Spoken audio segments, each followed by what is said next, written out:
Jacob Sanderson, Billy Milestone, and your host Thomas Tipple,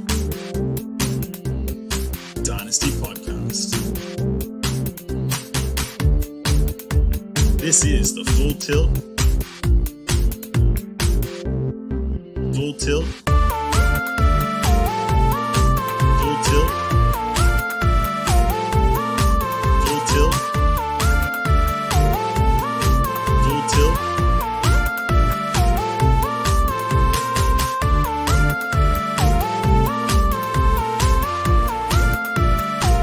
Full Tilt. Full Tilt.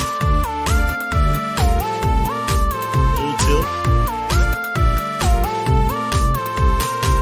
Dynasty Podcast.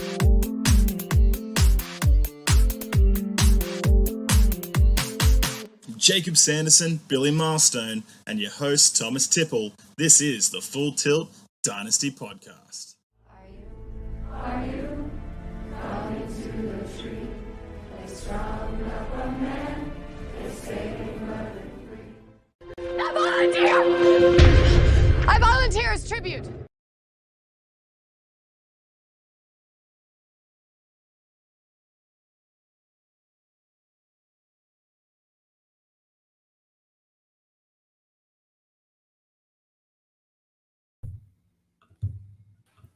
Hey! Sorry. Like, I'm not used to being in the back of controls. When I host on Tuesday, it is a very limited technical operation. Tom, of course, our typical host, has a very complex array of fantastic technical innovations. You know, I'm over here in District 13. I'm just out here, trying to make do. So. Yeah. What's up, everybody? As you can tell, your typical host with the most time on his hands, Thomas Tipple, is not with us today. Thus, I am taking over in the host chair on a temporary basis, FF_RTDB. And I'm here with Big Billy FF and the Aussie Tomlie 92. And whenever Tom leaves, it's been tradition for over a year on this podcast that Billy and I usually end up doing a mock draft. And what better timing to do it than right now? Home leagues are ready to kick off. And so I know we usually do a little bit of dynasty action, but today we're going to do our home league mock draft, right? A classic 1 QB, 2 running backs, 3 wide receivers, 1 tight end, and a flex. OG. We're going to talk about it. So that's why, of course, we have the Mockingjay theme today. But first, we're going to cover some of the recent news. We're going to get into a little bit of strategy talk before we get into the mock draft. And let's talk to you folks. How are you doing? Tomlie, you're on the Friday night show. How are you doing? Pretty good, man. It's Saturday morning over here, nice and sunny. So can confirm 15 hours in the future. It's looking good. It's good. Tomlie is getting close to like completing the set of doing a show on every day of the week. Slowly taking over. Yes. Like the Walkabout has moved Monday, Tuesday. Y'all had the Saturday show. The more Walkabout, the better. In a way, we're doing 3 Saturday shows in a row, right? We did the Saturday show, of course, at the Podfather, and then we moved back to Saturday last week, and now it's Friday for us. But for 33% of this podcast, host, it is in fact a Saturday show. Yeah. Billy, how are you doing, my man? I'm all right. I'm sad I had to miss last week, but unfortunately, I had my anniversary. So wow, that takes some priority. But I'm glad to be back. Looking forward to doing some redraft. I'm looking forward to prepping for my home league draft this week. Unfortunately, I lost a lot of players. So starting next Thursday, I am drafting in a 6-person redraft league. So looking forward to some Billy, super you're on Twitter. Why don't you just put out a tweet and say who wants to join my redraft league? Because the people I'm playing with don't want to play with people on Twitter.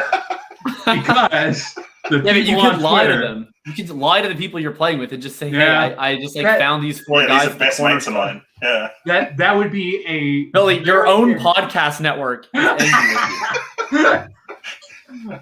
Look, it's a $10 buy-in. It's people I work with. We're gonna clean some house.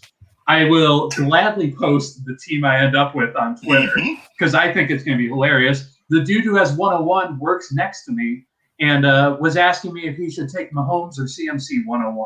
So it's a 1 QB league. I QB, can brilliant. get one QB league. Wow.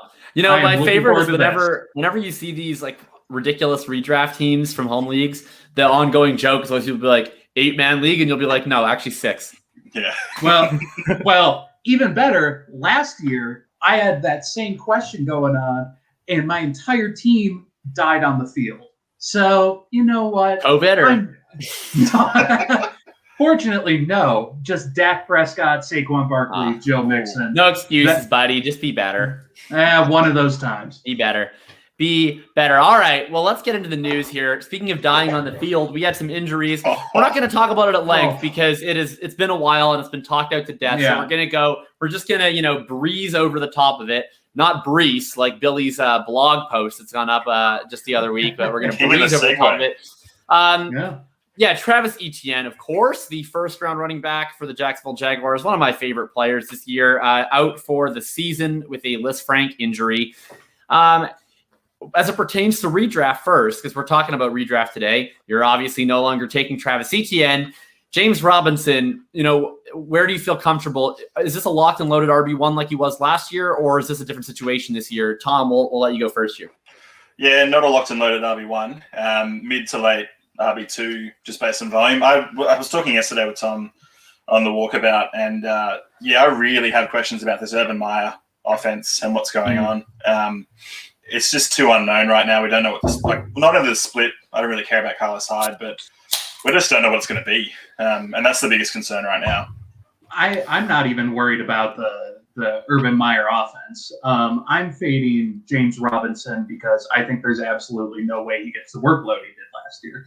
Yeah. People don't realize James Robinson was getting, in multiple games last year, 100% of the rushing work. The carries. Dalvin Cook gets about 60%, 70% most of the time. 10% discount. For yeah, that's exactly right. Like his rush share, it was Christian McCaffrey-esque.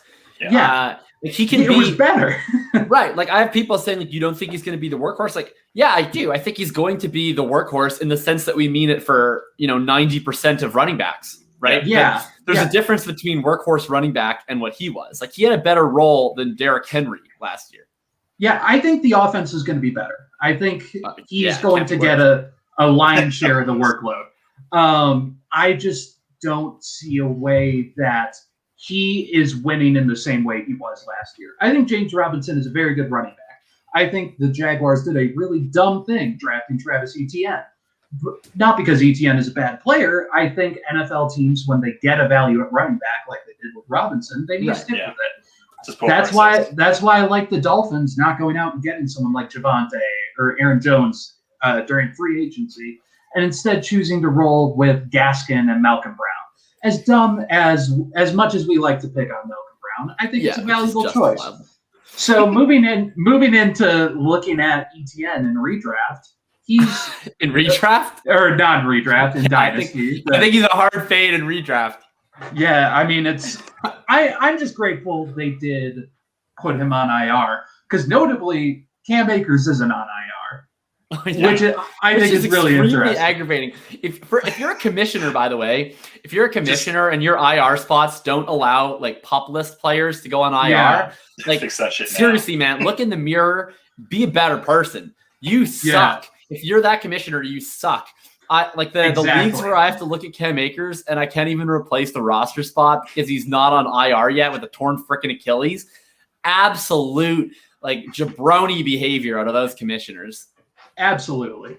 But in that case, I mean, I like J-Rob in redraft. I'm hoping he looks really good and then he gets traded next offseason to go off to a better team. People always think running backs are going to get traded, and it rarely happens. We can dream. But I hope he is either holding out next year, demanding a new contract, or demanding a trade. Because I think that makes sense for him if he goes out this year and runs for 1,000 yards and 6 touchdowns. But in terms of Etienne and Dynasty, I'm going out and trading for him anywhere I'm rebuilding. Really? What would you give up? What would you give up?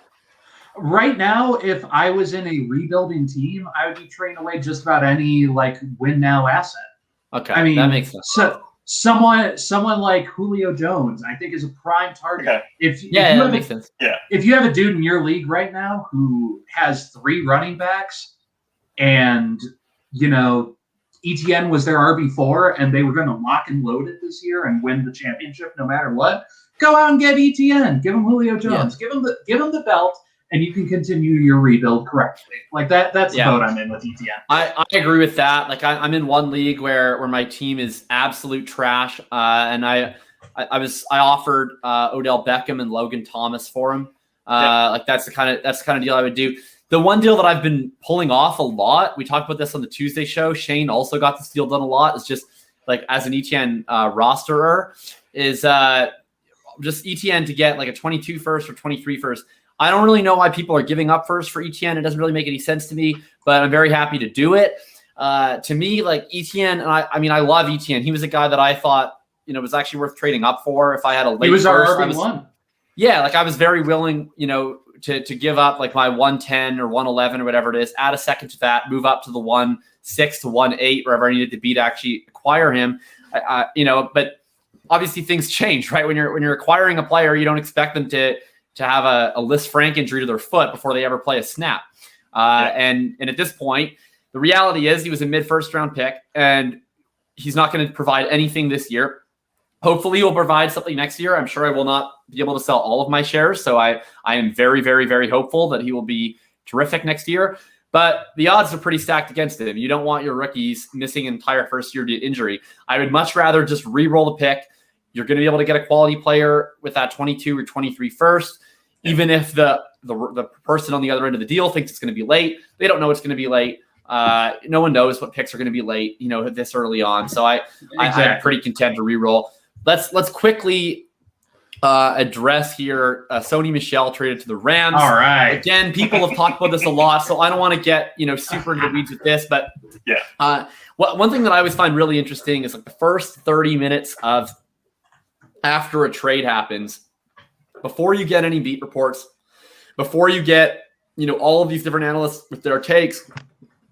Before the herding begins, right? That's a term from polling. As people see the results, they try to herd their results. So it's not actually what they think. It's just what they sort of to fit into the end of the market. Wild array of takes, right? Like we saw folks say this changes literally nothing. I'm keeping it at the exact same place. There were other folks saying I actually would rank Sony Michel ahead of Darrell Henderson. Tom, I'll let you go first. What do you see this as? Henderson, Sony Michel, if you don't want to give me a rank even or just sort of how you see this playing out. Yes, I wasn't a huge Henderson fan before Akers. Moved him up, obviously, after Akers for redraft. I don't want any piece of him really in Dynasty. I don't really want any piece of this Rams running game in Dynasty. This is too much fluctuating for me. But as far as winners go from this trades, for me, it's Damian Harris. So, that's the one piece I think in redraft that gets a boost, or at least a little bit more security. It's a nice late round pick, which we might look at later on in the mock. But realistically, nothing else really changes. I don't really care that much about the move. It's cool to see names shifting, but Damian Harris is the only one I'm really interested in out of this. Interesting. So why Harris? Because I moved Harris up a little bit, but my read on the situation was Harris was in a spot where, presumably if everything stayed status quo, Ramondre was probably going to be inactive on game days. And it was going to be Harris as the lead rusher, White the pass catcher, and Michel the 1B as the rusher. Now, to me, I just see Ramondre probably stepping into the role that Michel would have had. Yep. So I don't see a huge difference for Harris. It's definitely a slight boost because I think he's one injury away from being, 80% rush share guy. Yeah. But if everyone's still healthy, I still think Ramondre is going to take a little bit. Yeah. So for me, it's not that he goes up necessarily. It's more that he just solidifies what he could have been. Okay. So it's not that he has more upside or anything like that. He just has that share to himself now, as opposed to Sony has a good game and all of a sudden they push him forward. It's the same thing. Ramondre could have a good game, break off one or two runs maybe, but he'll be out of breath by the end of it. So, Harris is coming straight back on. Billy, let's get your take on this. Yeah, I'm in the boat where I really don't think this matters. I think the case where this takes a hit on Henderson is if the Rams come in and they use Sony Michel in a way that he has not been used since he's been in the NFL, and that's primarily as a pass catcher. He had a lot of success in that coming out of college, but he has not been used that way. And that's partially due to the Patriots using James White in that role, and that's fine. I just don't think in this case we should really be that worried about Sony Michel. He's a talented player, I think. I think he was a good prospect when he came out, but he hasn't turned out to be much at the NFL level. He's shown a lot of efficiency. He's shown a lot of being able to work as an NFL running back. But I think the Patriots were fine drafting him because he won them a Super Bowl. He won them a lot of games, that one playoff run they made. But, I mean, the Rams went out and traded 2 late-round picks, and they're a team that doesn't even care about the early round picks. Like, I wholeheartedly... They spend them on Van Jefferson and Tutu Atwell. Yeah, they should trade all of their picks. They shouldn't have picks. They're not to be trusted. I wholeheartedly believe that they did not like what they were seeing out of Xavier Jones and Jake Funk.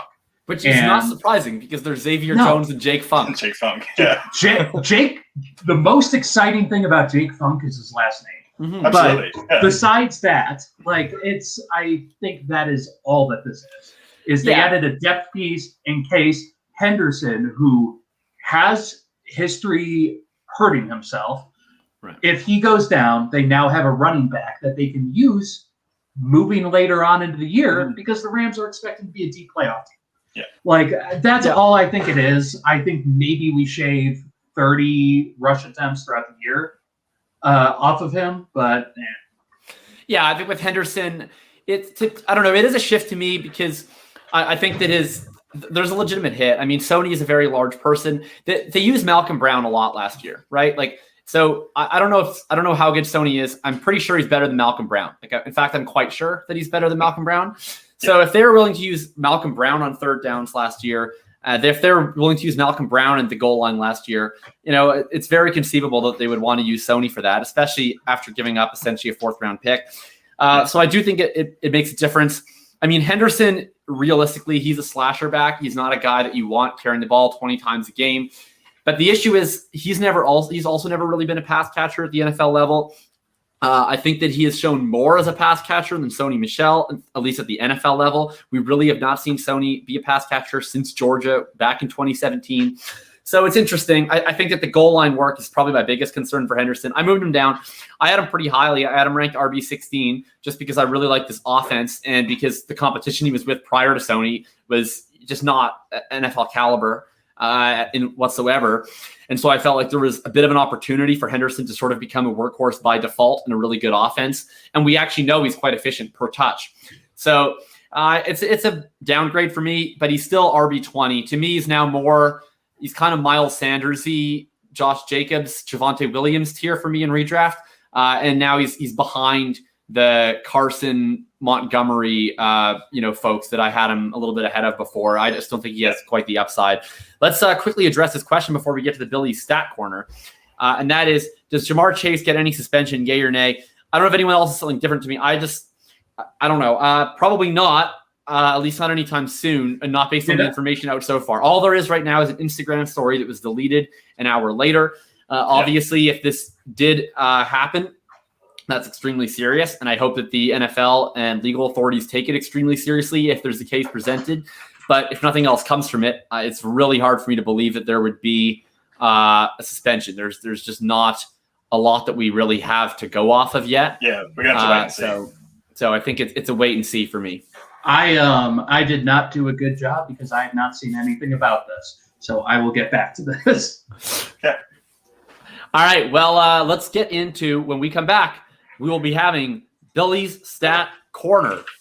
We will see you in just a little bit.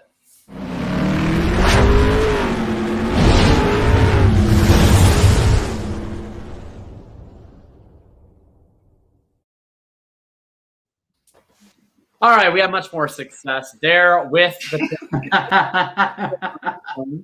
All right, welcome back to Billy's Stat Corner. For anyone that does not know how Billy's Stat Corner works, Big Billy FF up here in the top right corner will come up with a stat of the week, and whoever else we have on this rotating set of panelists is going to try and name whoever it is on the list. Billy got off to a very, very hot start. I believe he was 7-0 or 8-0 at a given time. It's steadily, we're making a bit of a comeback. It's up to 9-3. However, he still has quite a substantial lead. So, will Billy get it to double digits today, or will we close into 9-4? Let's find out. Billy, what do you got for us? All right. I legitimately think I brought what is potentially a softball this week. Oh, God. But I think it's interesting because the past couple of years, the past couple of preseasons, players who have broken out early on in the preseason didn't really do much in the season they played in, but are rising in value now. And I'm talking about Jacoby Myers primarily. Mm-hmm. In 2019, Jacoby Myers led the NFL in preseason receiving yards. And that leads into today's question. What three players are currently leading in preseason receiving yards? Okay. It's absolutely Marquez Callaway has to Callaway, be. yep. He has like 167 yards. Marquez Callaway is number one. I will. Yeah. Easy one. I knew that would get picked immediately. Corey Davis has to be Corey on the Davis, list.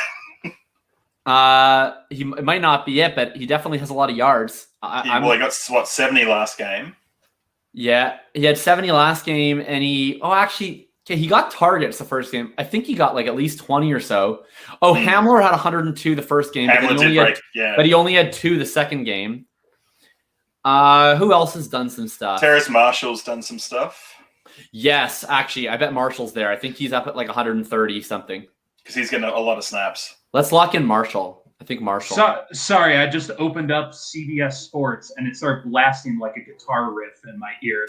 Yes, Terrace Marshall is number 3 on the list. Woo! So y'all are 2-0. There is. Okay. Well, that's actually key, Tom. So he said it's number 2. Terrace Marshall, I believe, had 55 yards the second game and 88 the first. Billy, can you confirm if that's the right number? If I open up another CBS page, I might get screamed at. Okay, so he is number 3. He is number 3. Right, but I'm saying can you confirm if he has 143 yards? 138 is what CBS is telling me. Okay, so we need someone with more than 138. So not Davis, that is not obnoxious. Hamler. Not Davis, not Hamler. So who's got a lot of snaps? Preseason? Yeah. Did anyone else like break a really big play that you can recall? Trying to think like through the Moonies, through the. I don't even think Mooney's played. No, he played week 1, but not much. So you'd think it'd be a rookie. Because they're trying to get a lot of snaps. Yeah, but it's got to be someone that's like been hyped a little bit, right? No, Rager didn't get that many. No. What about your Quez? Oh, Quez had that one big touchdown, but no, he didn't even catch anything the second game. Right. I think he's sitting on 76.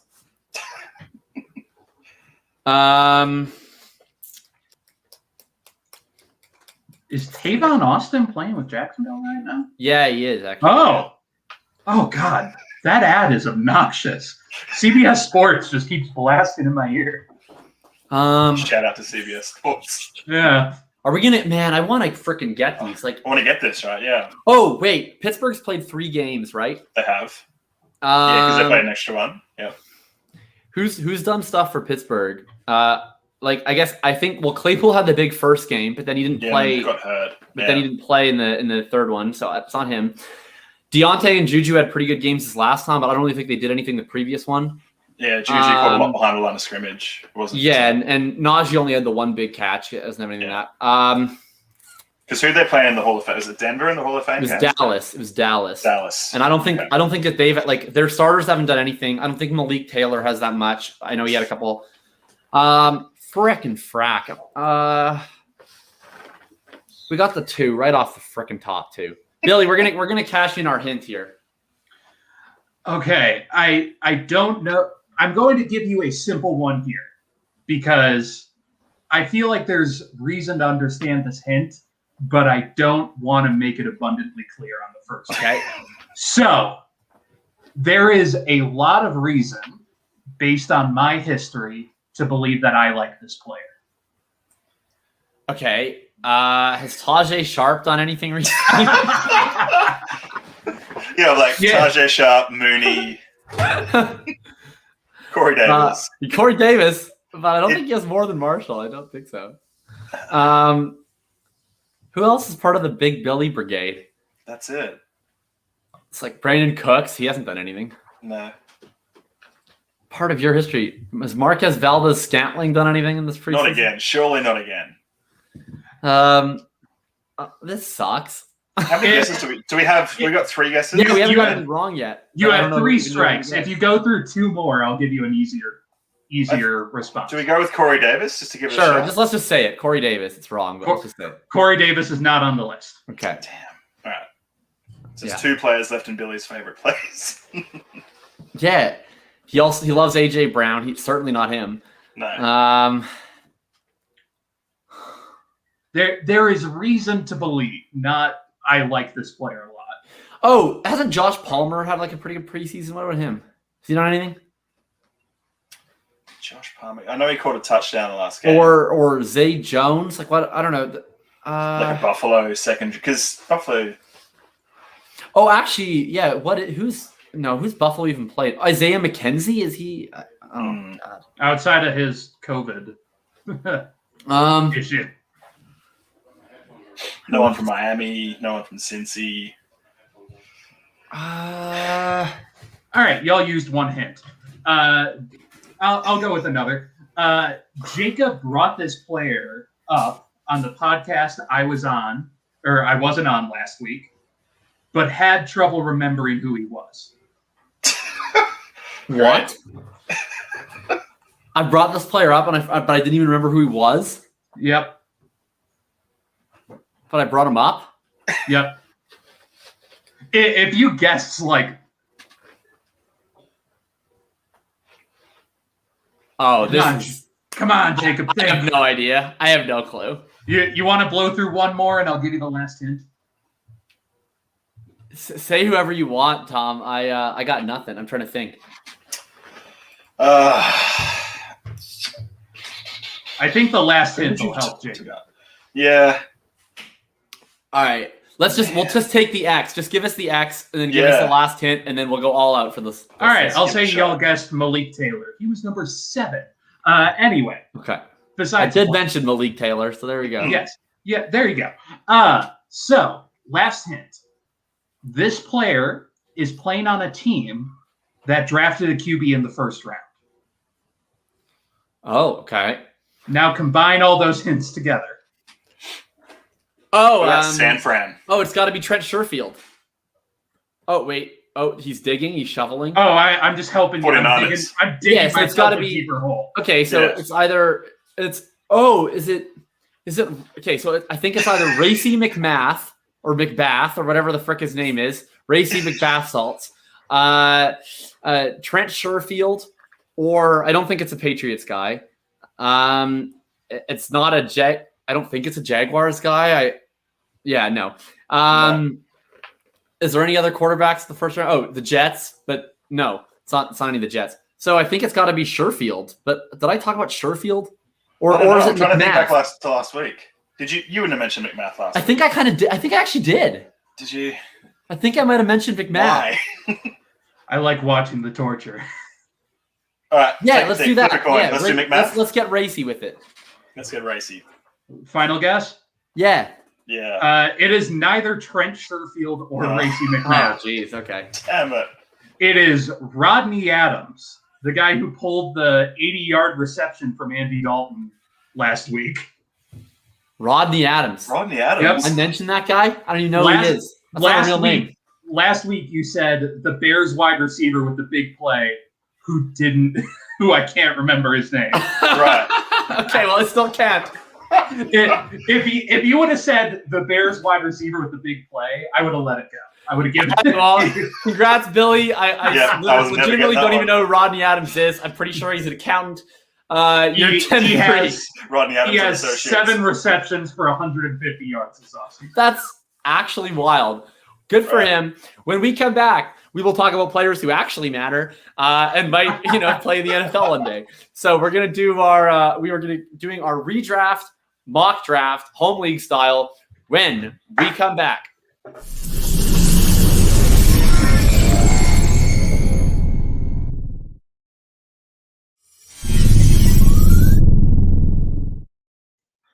Also, I feel like I have to explain the first hint.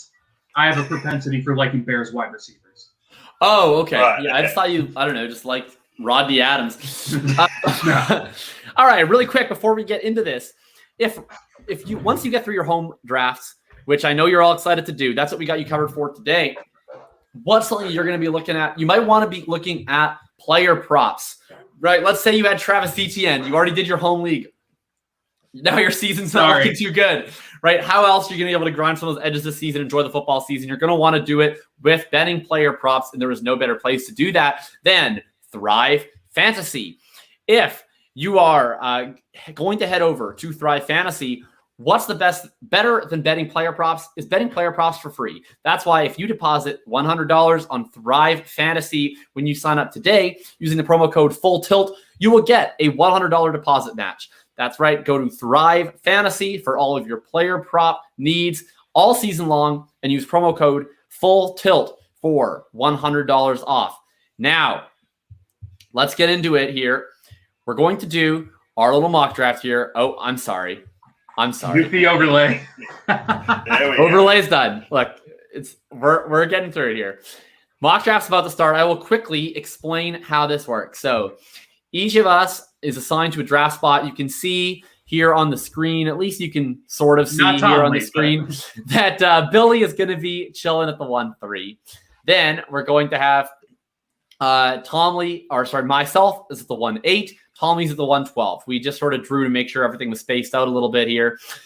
We're going to run through. The CPU is going to pick. We've ran it a few times. The CPU is not predictable. It makes weird choices. The last time we ran it, Derrick Henry was 1-1. It was just like so there's some sort of flawed algorithm working there.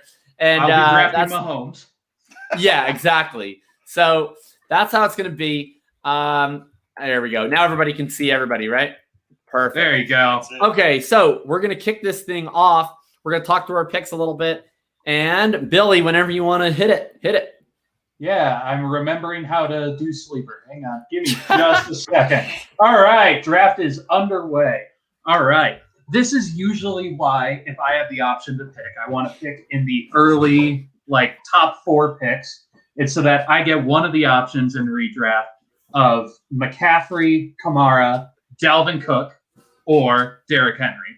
And in this case, I got Dalvin Cook falling down to me. That's going to be an easy choice. A lot of workhorse plays. And now we're passing it on over to Jacob to make his first choice. Yeah, so, pretty equally easy choice for me. I think that the most obvious running back choice here would probably be Zeke Elliott. If you follow me on Twitter, you probably know that I have no interest in drafting Ezekiel Elliott. For anyone that missed earlier what we're doing, by the way, this is a 1 QB, 2 running back, 3 wide receiver, 1 tight end, 1 flex, no tight end premium, nothing fancy, just basically your regular home league setup. So the choice is really between Adams and Travis Kelce for me. And I'm in this spot with my home league. I would be tempted by Adams, but with how early running backs tend to go in these home leagues, I'm pretty confident that I'm going to get a very good wide receiver actually at the 2-5 if I want to take that route. So it's a pretty easy decision for me. I'm going to lock in Travis Kelce. Love it. Kelce. I know we see Zeke go, Taylor. Kelce is that player that just gives you a win at a certain position every week. Absolutely. Yeah, it's already a foot up on the comp. At the turn, I'm someone who likes to go robust. We're talking about strategies, and we're going to mention a few more strategies as we go along. But robust running back for me, starting off with 2, locking in that position so I don't have to worry about it again, especially because on the turn it takes so long to come back. For me, the picks are pretty clear here. It's just volume. The one I want to take is Antonia Gibson, and I'm not sure if I can do it. Aaron Jones for me has RB1. I hate the word upside, but yeah, he's locked and loaded. So now for me, it's between Najee Harris and Antonia Gibson. We know I'm the Harris fan amongst us. But the explosivity, the attraction, PPR, Antonio Gibson. All right. Is right. There you go. That's nice. I like to see it. That's nice. Mahomes goes. Mahomes. All right. So now I'm in an interesting spot here where I have Kelce. Like my preferred build is usually sort of somewhere between a hero RB and 0 RB. But what I like, to me, I want to talk about 0 RB. I feel like I'm the only person on this crew that's like sort of a 0 RB apologist. I understand the concept. And what I always say about zero RB is like, yeah, maybe the name is dumb. I don't know, but it's not actually about not taking running backs. It's generally an understanding of what the cost benefit analysis is on running backs. By the way, shout out to Corey. Shout out to zero RB. So like it's not about not taking running backs. It's the idea that a running back inherently has a far more fragile floor than a wide receiver. Their touches are given more than they are earned, especially vis-a-vis the wide receiver. That makes their workload fragile. And we know they also get injured more. So what I want to not do at running back is just chase that projected volume to fill holes in my lineup. I want a roster that's going to benefit from the fragility of what's going to occur season long. And really, that's the core of what zero RB is at a concept. Now, I'm okay making detours when I see a running back that I think has a kind of legendary upside where there's disproportional benefit to taking that running back than the wide receiver. But personally here, I don't see that. I'm looking at Harris. I'm looking at Mixon as the top two running backs on the board. I like Mixon. Those guys just don't really make me all that enthusiastic. So to me here, I'm just going to go ahead. I'm going to lock in another wide receiver. I'm going to take Calvin Ridley. Yeah, you like are. it. No, Calvin Ridley is going to do his job this year. That's what he's going to do. Now, at this turn, this is usually, if there's still a couple of them on the board, this is where my brain kind of starts sending signals to the rest of my body. And it's like, take a look at tight end. Take a look at what's going on. And because there's still two left on the board and I'm very close to the turn, I'm going to hedge my bets and assume one isn't going to come back. So instead, what I'm going to do is take a look at both the wide receivers and the running backs. And I prefer going some form of robust RB. I like having it where maybe they're going to get injured, but provided everyone stays healthy, I'm going to have a very, very strong running back core. And I trust my ability to get some plays later on at wide receiver. Later on. Yeah, that's the key. And because of that, I'm going to bite on the running back for the best offense in the league. I'm going to take Clyde Edwards-Helaire here. And is that? This is what you get for taking running backs, you jabroni. So absolutely here, running backs. Absolutely here. I would have 100% taken Darren Waller at this pick. Yeah. No doubt in my mind that would have been the absolute. Yeah, for the RBs. Shout out. I don't care who is still on the board. Great, very, very funny league moment. In this case, though, I'm staring at the board, and I think there is a player last year who looked really good at wide receiver, and I think there isn't much else that I can do here. I'm going to pick last year's wide receiver 4 and hope he continues his breakout season. I'm going to take Justin Jefferson at this pick. JJ's. Nice pick. Yep. All right, so I'm back on the clock, and oh man, that A-Rob going there is an absolute dagger for me. I would have loved to get Allen Robinson. So I mean, I do sort of what I always do. I first look at the running back and I go, is there any reason why I want to jump into the abyss? And the first name that I see is Miles Sanders, and my reaction to that is to immediately tab away from running back. So there's really nothing else I could do here except just continue to hammer wide receiver. And the highest rated wide receiver on my board right now is pretty clearly CeeDee Lamb.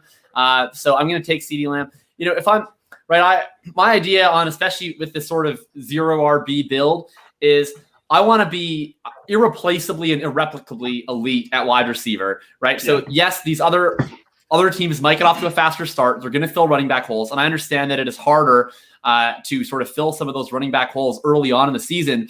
But there's going to be guys I can scoop up off the waivers. There's going to be guys that I'm going to take late that might be able to ascend into roles. I want to make sure I'm banking irreplaceable production wide receiver. I think Lamb has a better opportunity to do that than some of the other guys I'm looking at if he really ascends this year.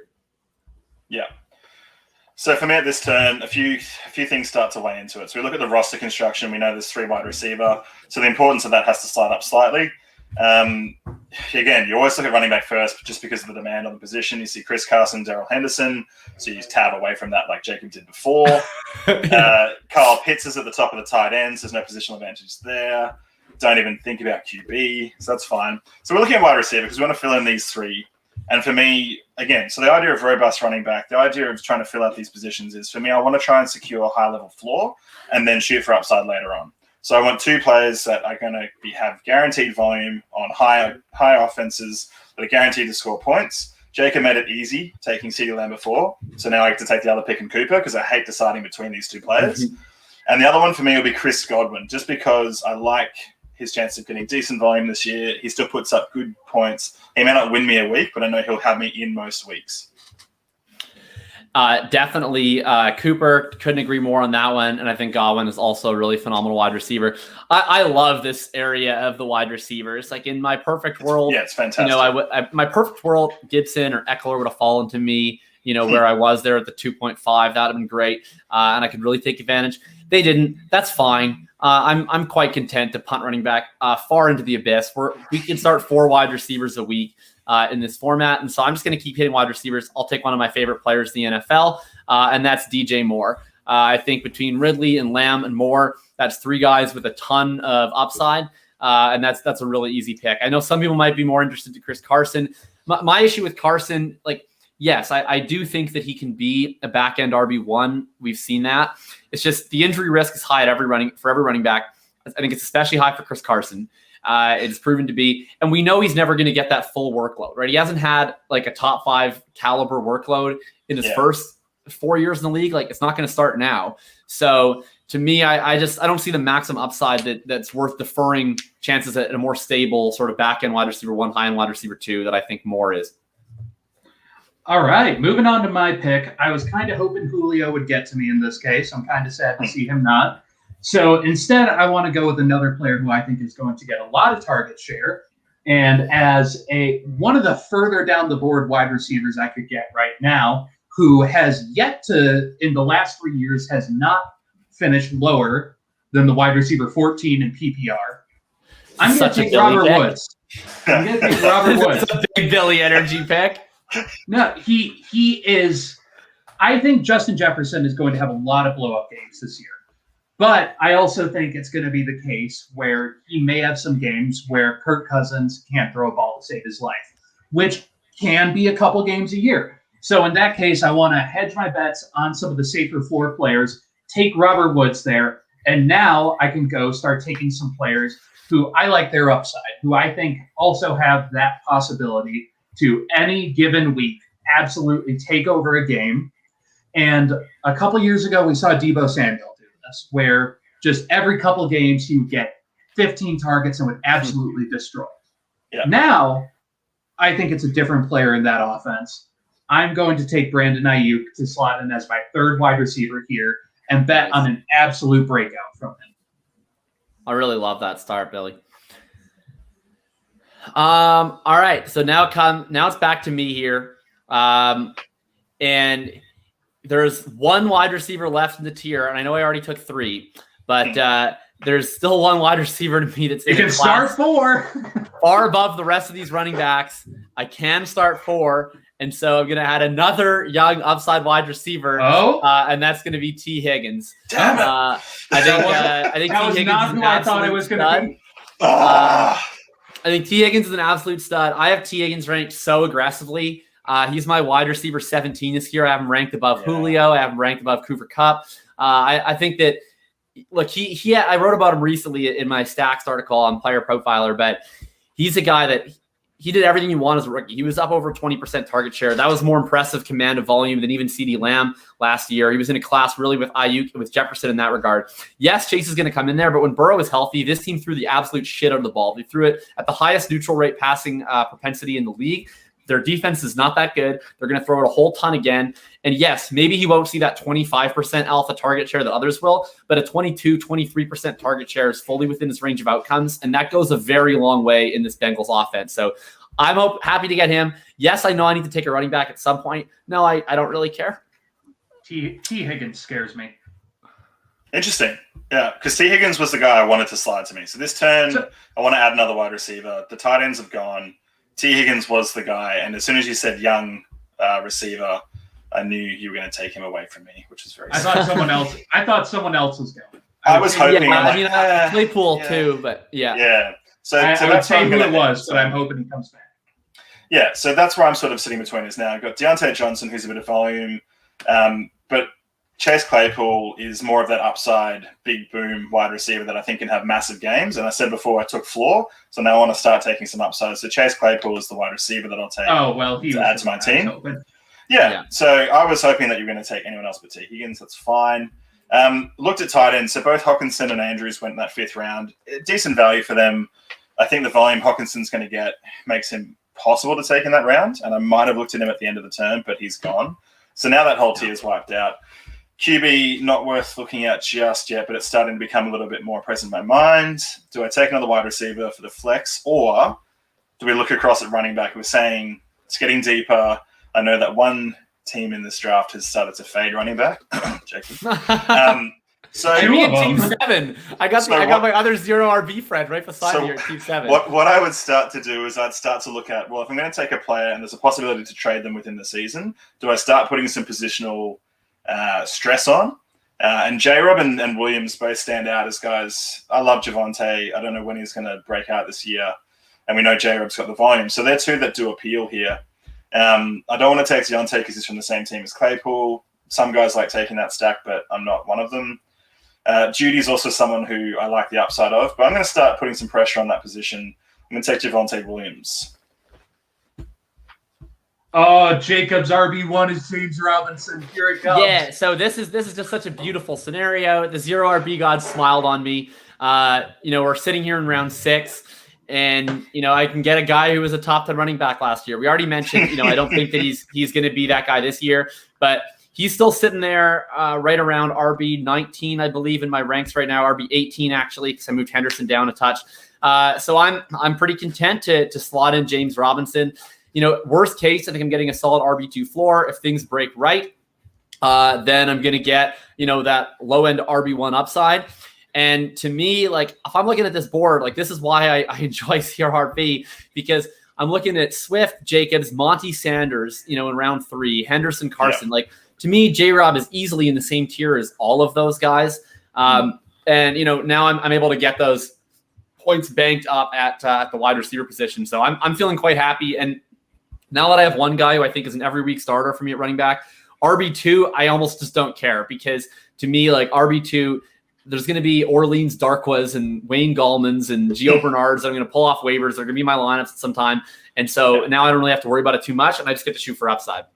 I wish this was for a real league, because I love the idea of every single week Jacob finally being fed that morsel of food, and Carlos Hyde just runs by and snags that. Just takes it away. The concept of that, I think, is the funniest thing. Carlos Hyde will forever tilt me in all capacities. Anyway, I'm sitting on the board right now, and part of me wants to go and grab. I kind of have 2 running backs left that still interest me as players on my team, and that's about the best compliment I can get. But there's some players on the board here who I think present some asymmetrical upside. That shout out asymmetrical upside. Yeah, asymmetrical upside. It's an expensive word that I think could push themselves further on into redraft rankings next year, and I think it's a little ridiculous that they aren't higher this year. So, with that being said, my 4th wide receiver, my flex option, is going to be Robbie Anderson right now. Another Billy on-brand pick. It's so on-brand. I think Robbie Anderson, people forget how much Robbie Anderson worked as a deep threat in New York, because they brought him in and put him in as this, pound the ground possession wide receiver in Carolina. But they just extended him. I think he's going to be an absolute stud this year.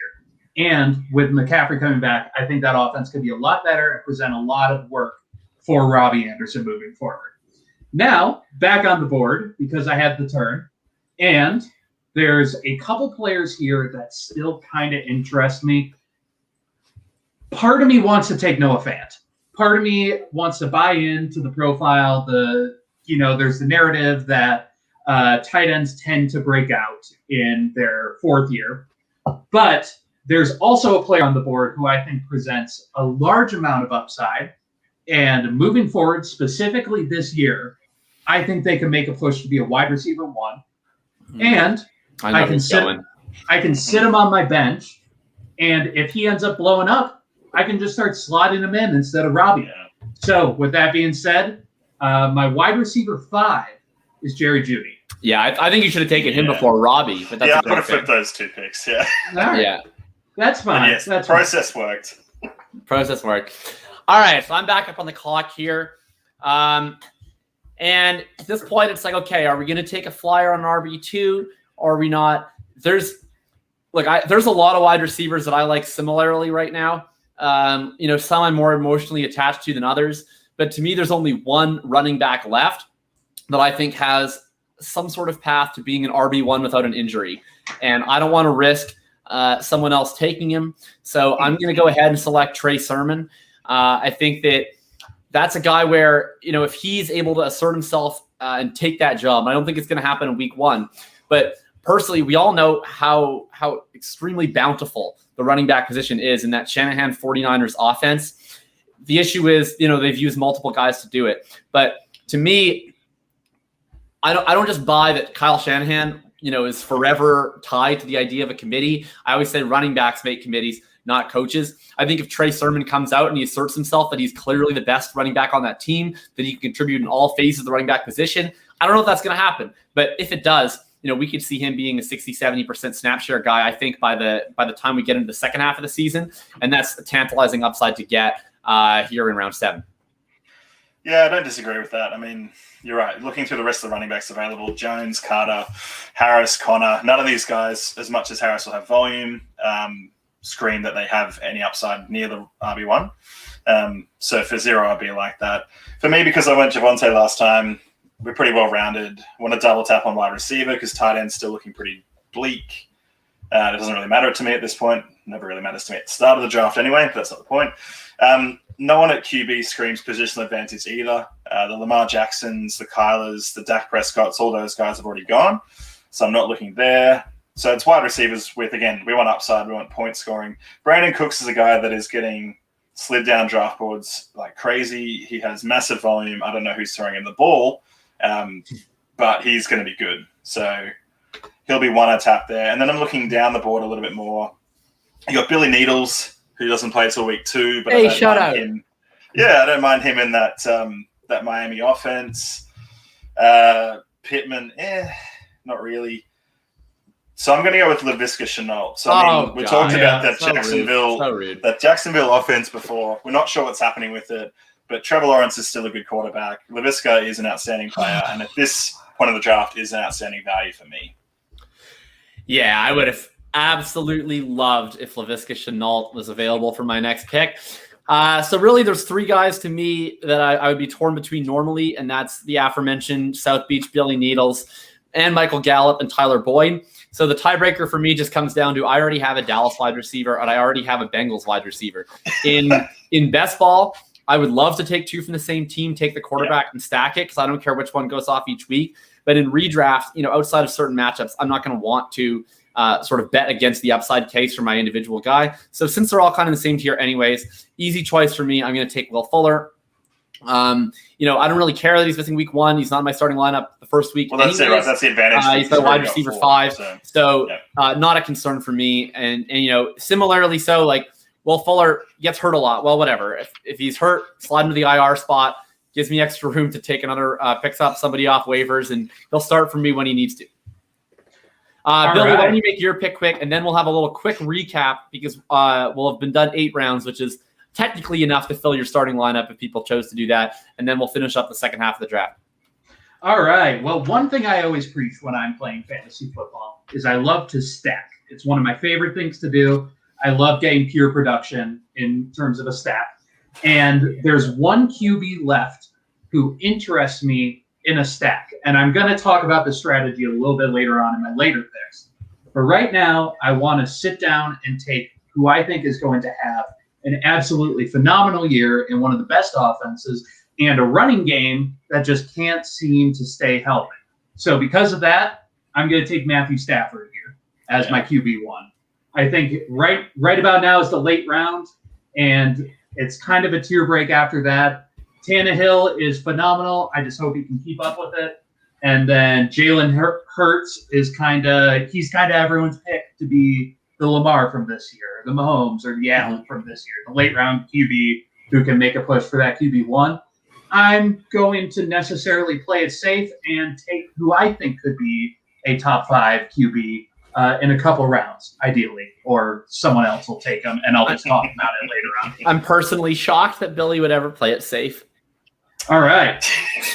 It's like, as much as I like ripping on you, Billy, I've done 2 Superflex industry drafts so far, and I have Matt Stafford in both of them. I'm probably a little bit more excited about Stafford in a Superflex format than in a 1 QB, but I definitely do think he's going to be really good fantasy option. So let's do this quick here.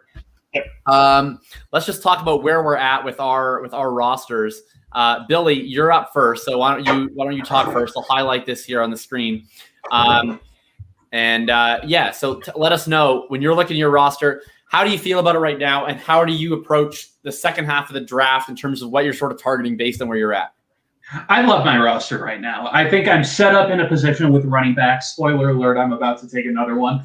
I'm set up in a position with running backs where every single week, provided there is an injury, which there's always going to be an injury with running backs, but you kind of just have to play that game.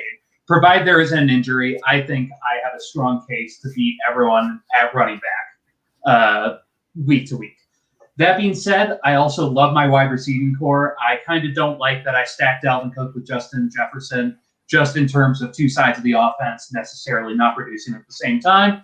But I think Dalvin Cook is the exception to that. And I think Justin Jefferson has a lot of upside to potentially increase his touchdown potential this year. Going down, I think I kind of have a good mix of upside and safe plays, be it Woods and Anderson kind of being safer, and Ayuk and Judy presenting a lot of upside. And then Matthew Stafford, who, so long as he doesn't have a broken back, is going to play and produce as a good QB, especially with how good that passing attack is going to be this year. Besides that, I'll save my pick until after some further explanation. So, Jacob, let me pass it on to you.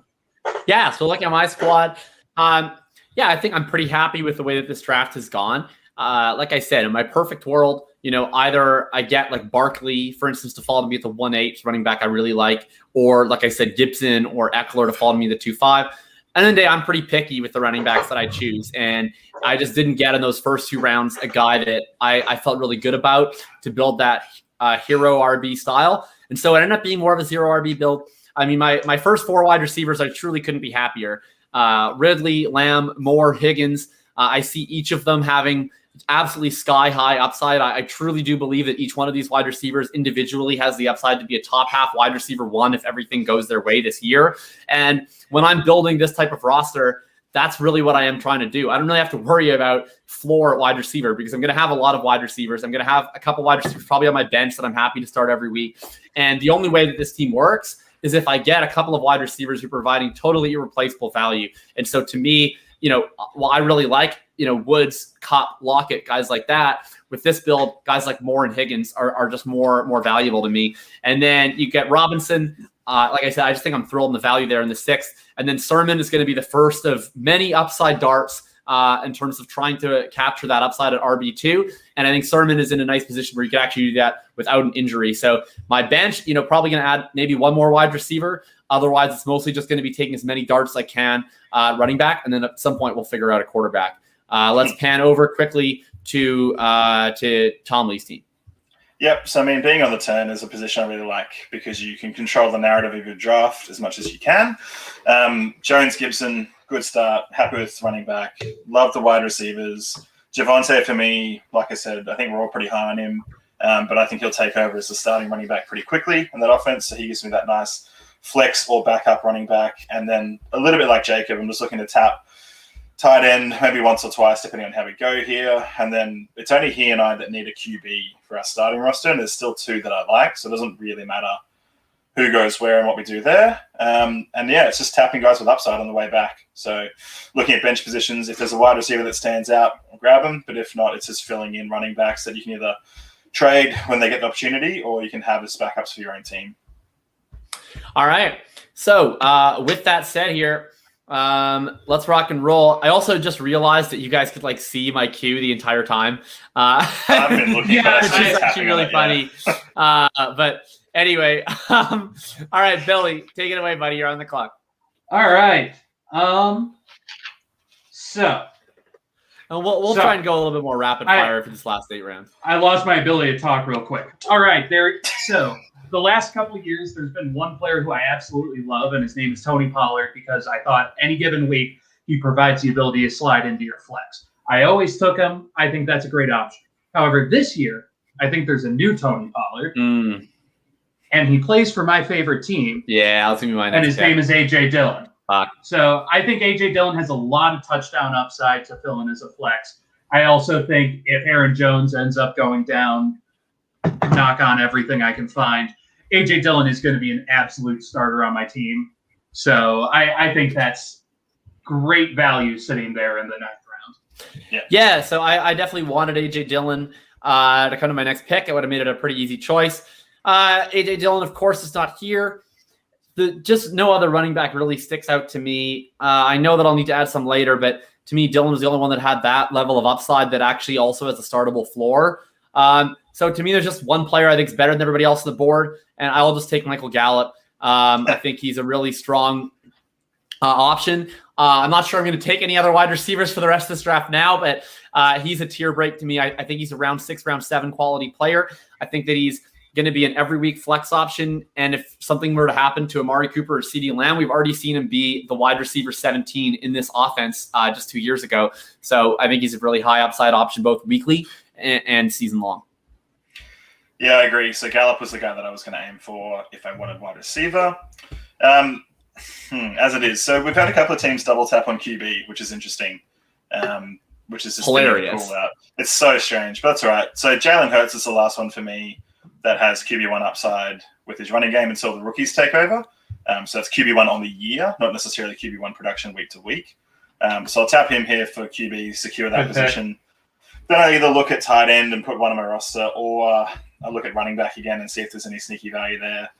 I'm happy with tapping a lot of these guys late for running back. Wide receiver, I mean, Darnell Mooney's there.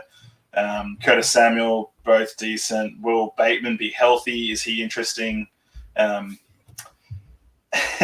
then looking down at one of our guys that I'm assuming Cobb might take later.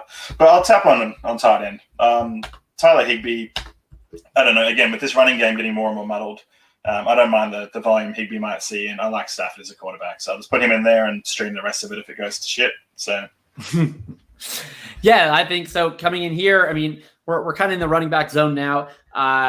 Tomlie's already taken his quarterback. Hurts would have been the next one I would have taken, but at this point, if people continue to take draft backup quarterbacks, like I guess sure, I don't know, it doesn't really bother me. I'm fully content to stream quarterback if it comes to it. What I'm looking at a running back right now is I need a running back that I want to start week 1 because Sermon's not going to be the guy. But more importantly, I want guys who can actually find RB1 upside to match what other teams are doing at running back and do it cheaper. And to me, that's the premium. If it comes down to it, I'm okay taking like Gio Bernard and starting him in week 1 at my RB2. So the guy right now that clearly has incomparable upside right now is the guy Billy already talked about. It's going to be Tony Pollard. My next pick. And so that's an easy one for me. Stash him on the bench. Don't even look at him. And, hopefully I get a break. Team 4. Sucked in. I was like, he's coming back. Tough scene. I would have taken him last round, but you should have left me A.J. Dillon. It's karma. That's payback. So here is where I kind of start looking at the tight end who I think has a lot of upside. There isn't a whole lot left on the board at tight end. It's kind of been picked clean by the vultures. So I'm going to move on and hope I can get him probably in the 12th round, the next come around, because it's not tight end premium. So if I got to stream some of my deeper picks at tight end, which I have a lot of them, I probably will just opt to do that. So moving over to wide receiver, there's 2 to 3 guys who I think have a lot of upside to have a serious breakout this year. One of them has been questionable throughout training camp and hasn't played this preseason. One is just a big question mark, but has a lot of draft capital behind him. So I'm going to take the questionable one. I'm going to take Curtis Samuel, because I think he has a lot of upside any given week and has the potential to make some great plays. Man, when the Lamar Jackson team is taking a backup quarterback, we fully jumped the shark. Yeah, there is no more shark to jump. Now, with half the teams in the league having a backup quarterback and one team only having one, this is where I would look to take my upside quarterback. But wait, you would draft 2 quarterbacks with Stafford? Really? So here's my thought: is there are QBs on the board right now. There's 2 of them who I think have the potential to make that Lamar Jackson, Patrick Mahomes, Josh Sam Darnold. Yeah, Sam Darnold. Be still my beating heart. Wow. There's 2 on the board. I think y'all can guess 2 that I'm thinking of. But aren't you betting on Stafford to take that leap? Like, otherwise, why are you taking him in the 8th round? I'm betting on Stafford to produce very well. I'm betting on Stafford to produce as a top 8 QB. But there's one QB left on the board who I think legitimately has a chance, who, if they came out and said he is the starter, he is playing for our team, he has the chance to be a top 4 QB going into this year. And this is usually where I would go on to snap at him.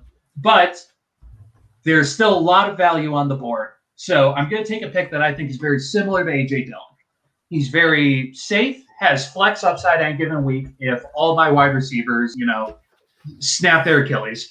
So because of that, I'm going to sit down and look at a player who I think if the starter ahead of them gets hurt, he has a bunch of upside. I actually just looked and saw that Jacob has him in his queue. So I'm going to take Gus Edwards.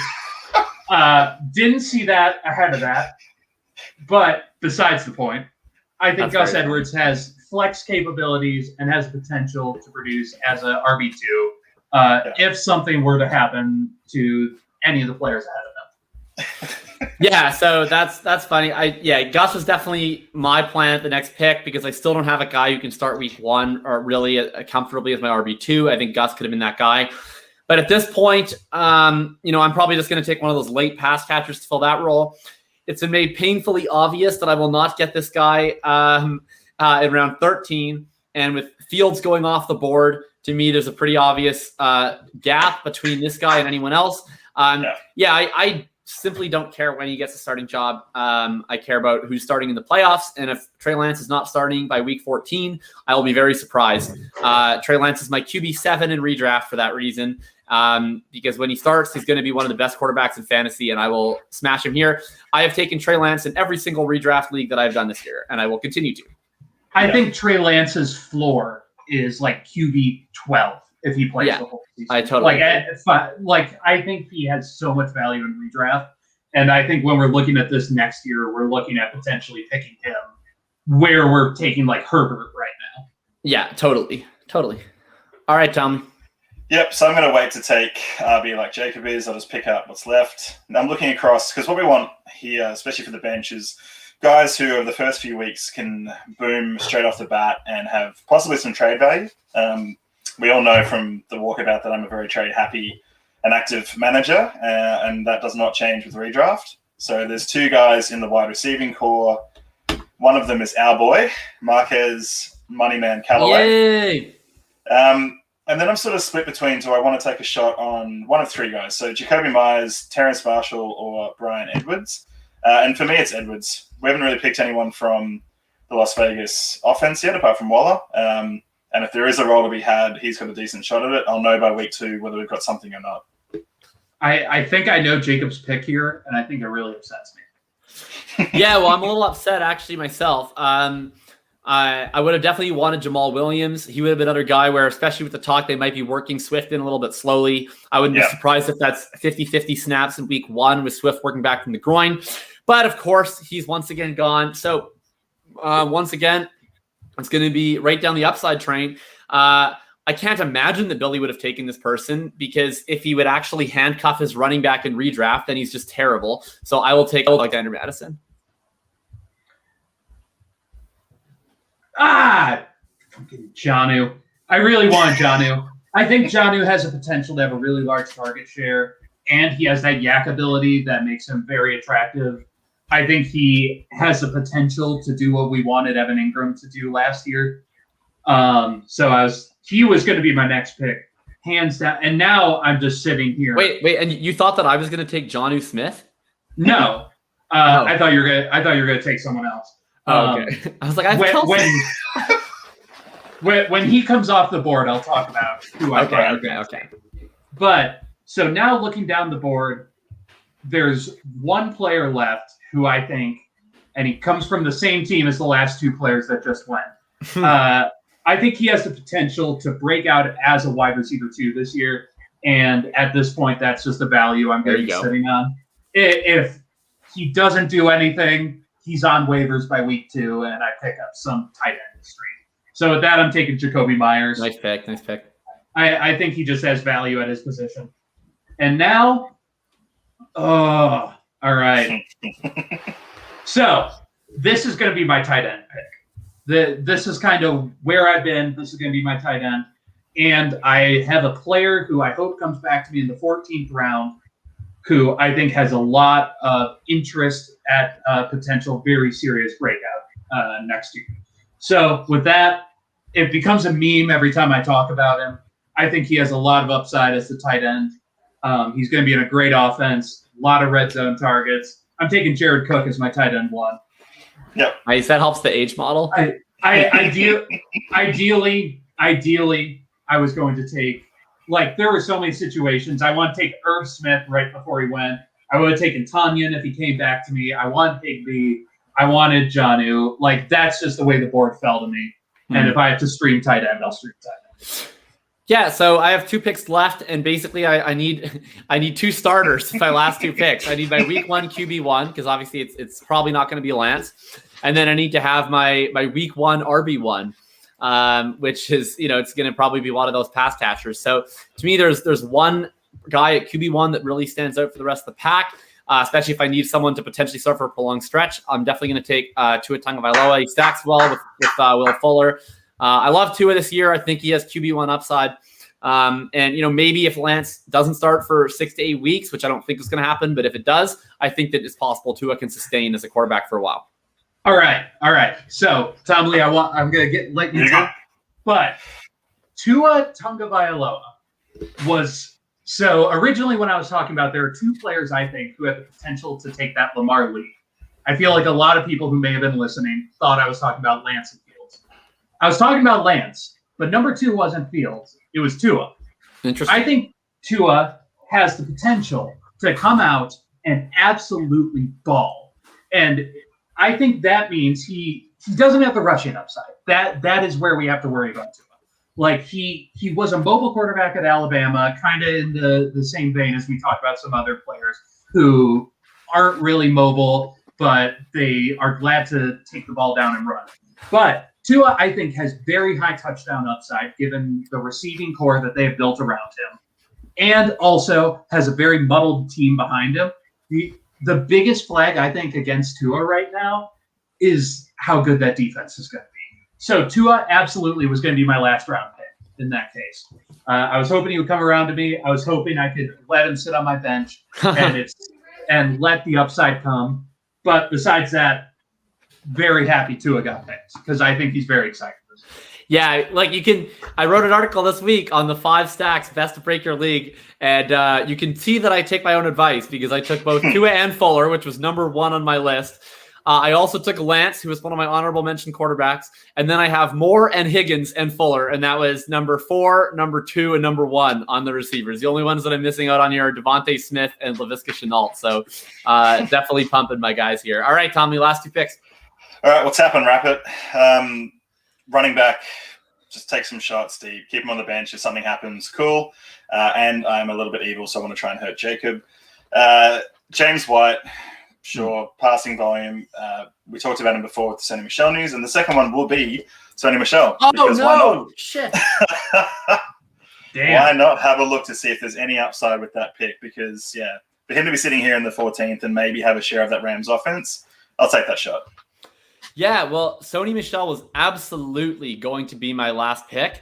I was looking at it as like, you know what? He's actually so much more valuable than the rest of these guys that I'll just pick up, whichever random pass catcher doesn't end up on the wire, right? Because they're going to move Fuller over into the suspension spot. But So now that Sony's gone, I was thinking about Chuba too, just in case we got a camp injury. But at this point, I'll just take my RB1. I will take Giovanni Bernard. So I think Giovanni Bernard, I think that the hype is very real. I think that Fournette and Rojo were absolute trash as pass catchers last year. And it wasn't just Rojo, it was also Fournette until the playoffs. I think that Gio absolutely has a role as a third down back. And I think that when they do the 2-minute drill, Gio's going to get all those snaps. I think that if they play a game where they're falling behind, Gio's going to be there for the whole second half. And they're playing Dallas week 1. I expect that to be a shootout. I expect Gio to get a lot of snaps in that game. I expect him to catch 6-7 passes in that game because Tom Brady absolutely lives to check down to his running backs. So I'm fully comfortable trotting out Gio as my week 1 starter at RB2 in like multiple leagues. And he's also my second highest rostered player in best ball. I love Giovanni Bernard this year. I really like Gio this year. I love that pick. You would have been my pick. There were 9 picks ahead of me, and I would have taken roughly 6 of the players that got taken. So that was really unfortunate.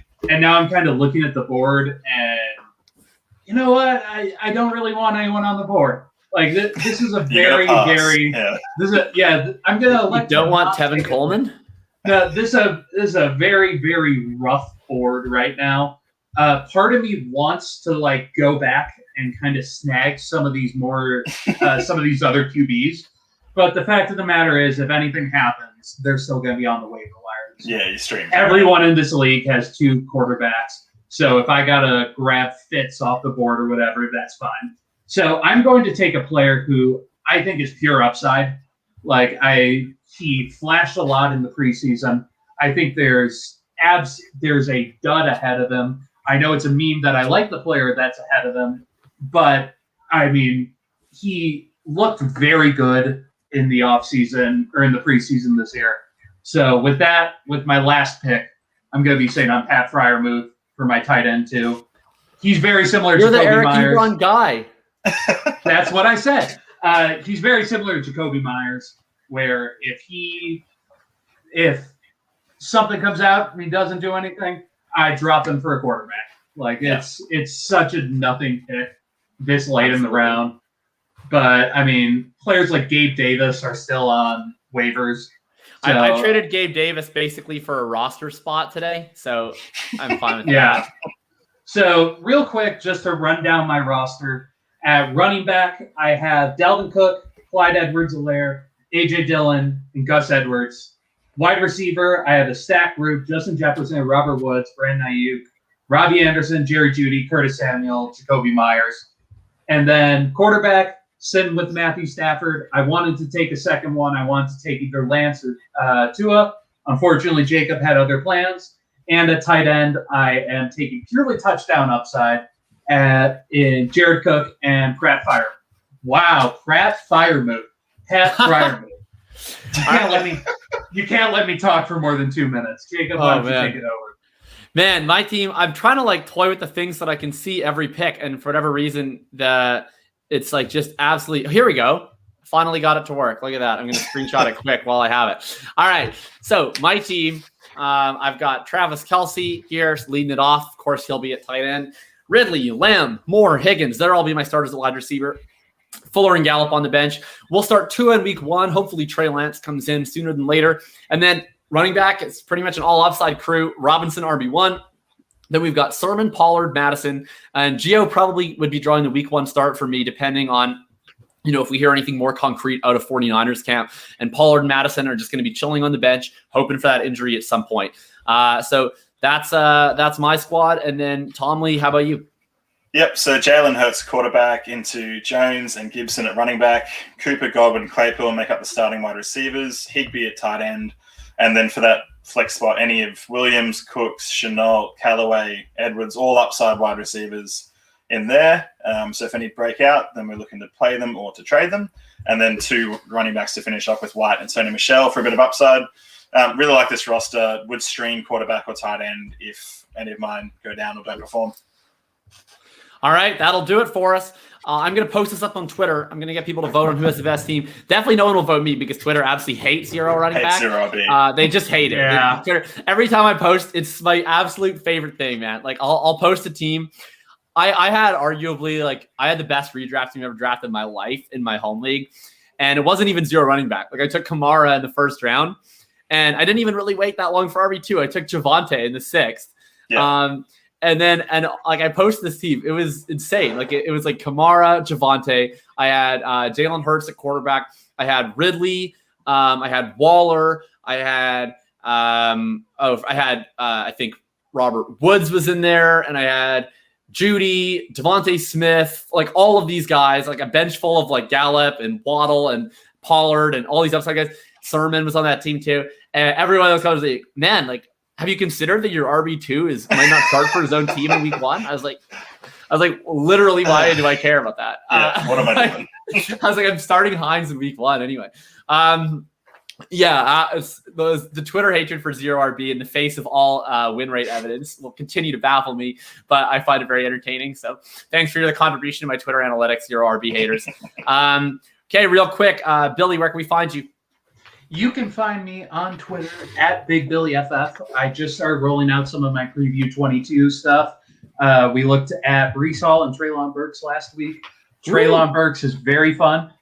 This week we're looking at my RB1, Isaiah Spiller. Nice. As of right now, he is so flippin' fun to watch. So if y'all need something to do next week or over the weekend, take some time, boot up Dynasty Nerds, go watch Isaiah Spiller highlights, because he is so it's been a while since I've seen a player this fun to watch. He is so exciting. So anyway, I'll start. I don't know, man. Have you seen Tevin Coleman in preseason?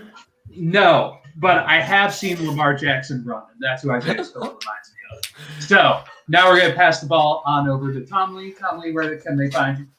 Yep, so I'm at Tom_Lee92 on Twitter. You can also find me on the Fantasy Walkabout with Thomas Tipple FF at Thomas Tipple FF. We're currently doing the Antonia Gibson rookie card giveaway, the Score Chronicles rookie card giveaway.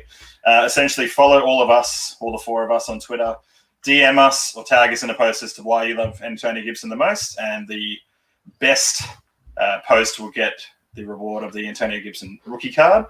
Aside from that, also putting all the content up at fulltiltdynasty.com. Plenty of exciting stuff coming into the season, so keep checking that out. Rally around us. I thought I was about to break this news live on the air, but it turns out it broke about 3 hours ago. Devin Funchess has been released. Oh no! All right. Yeah, if you're still on Devin Funchess, why? Yeah. Anyway, you can find me on Twitter, FF_RTGB. Pinned at the top of my profile is my latest article on the 5 stacks set to break your league wide open, especially more related for Superflex and Best Ball, where you're digging a little bit deeper into quarterbacks. But definitely, I still think can apply, especially at least some of them in redraft. And certainly all the takes on the wide receivers, I think, hold up for a redraft concept. For people listening right now, I'll give you a hint. Number 5, Devontae Smith and Jalen Hurts. Number 4, Sam Darnold, DJ Moore. Number 3, Laviska Shenault, Trevor Lawrence. Number 2 is T. Higgins and Joe Burrow. And number 1 is Tua and Will Fuller, as I drafted today, quite fittingly. That's a continuation of the piece that I wrote on the anatomy of a league-winning stack, where we looked historically at the stacks that best outperformed ADP over time, the types of traits that they have in common.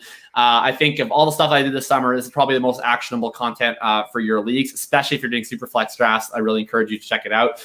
Otherwise, you can find me here, not hosting every Friday with Tom and with Billy. And I'm sure this is not the last that we will see Tom Lee on the Friday show. You can also find me on Tuesdays with Chase and Shane for Dynasty Intervention. You can find me in season. That show is going to be moved to Wednesday. I will also be writing a weekly DFS article for Player Profiler, and there will be a new show coming to the Full Tilt Dynasty Podcast Network that will probably have to do with daily fantasy. I will be running in the fall. More details on that definitely will be coming soon, but keep your eyes peeled. Certainly not going anywhere for the fall. So everybody have a lovely evening. Billy, Tom, a pleasure. Everyone that stuck with us today, thank you very much. And good luck in your home leagues and whatever else you're doing this weekend. Bye.